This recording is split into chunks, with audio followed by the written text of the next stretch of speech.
कई साल पहले की बात है। एक धनी पुरुष ने एक मंदिर बनवाया था। मंदिर में भगवान की पूजा करने के लिए एक पुजारी रखा।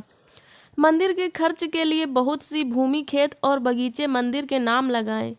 उन्होंने ऐसा प्रबंध किया था कि जो मंदिरों में भूखे, दीन दुखी या साधु संत आवे, वे वहां 2-4 दिन ठहर सकें और उनको भोजन के लिए भगवान का प्रसाद मंदिर से मिल जाया करे।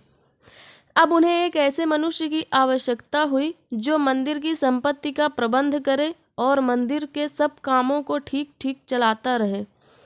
बहुत से लोग उस धनी पुरुष के पास आए। वे लोग जानते थे कि यदि मंदिर की व्यवस्था का काम मिल जाए तो वेतन अच्छा मिलेगा, लेकिन उस धनी पुरुष ने सबको लौटा दिया। वह सबसे कहता था, मुझे एक भला आदमी चाहिए, मैं उसको अपने आप चुन लूँगा।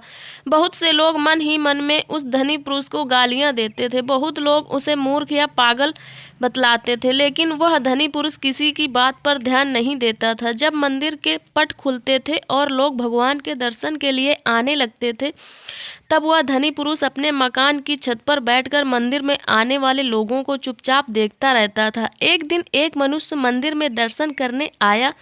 उसके कपड़े मैले और फटे हुए थे। वह बहुत पढ़ा लिखा भी नहीं जान पड़ता था। जब वह भगवान का दर्शन करके जाने लगा, तब धनी पुरुष उसे अपने पास बुलाया और कहा, क्या आप इस मंदिर की व्यवस्था संभालने का काम करेंगे? वह मनुष्य बड़े आश्चर्य में पड़ गया।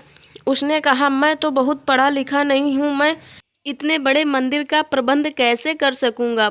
धनी पुरुष ने कहा, मुझे बहुत विद्वान नहीं चाहिए, मैं तो एक भले आदमी को मंदिर का प्रबंधक बनाना चाहता हूँ। उस मनुष्य ने कहा, आपने इतने मनुष्य में मुझे ही क्यों भला आदमी माना?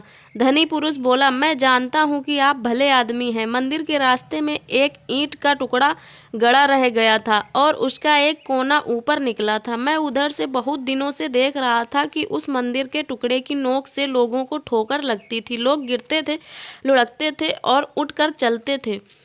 आपको उस टुकड़े से ठोकर नहीं लगी, किंतु आपने उसे देखकर ही उखाड़ देने का यत्न किया। मैं देख रहा था कि आप मेरे मजदूर से फावड़ा मांगकर ले गए और उस टुकड़े को खोदकर आपने वहां की भूमि भी बराबर कर दी। उस मनुष्य ने कहा, यह तो कोई बात नहीं है। रास्ते में पड़े कांटे, कंकड़ और पत्थर, लगने योग्य पत्थर, ईंटों को हटा देना तो प्रत्येक मनुष्य का कर्तव्य है। धनी पुरुष ने कहा, अपने कर्तव्यों को जानने और पालन करने वाले लोग ही भले आदमी होते हैं। वह मनुष्य मंदिर का प्रबंधक बन गया। उसने मंदिर का बड़ा सुंदर प्रबंध किया। तो ऐसे ही हार्ट टचिंग और मोटिवेशनल स्टोरी सुनने के लिए सब्सक्राइब करें हमारे चैनल एपी स्टोरी को। तब तक के लिए थैंक यू, बाय बाय।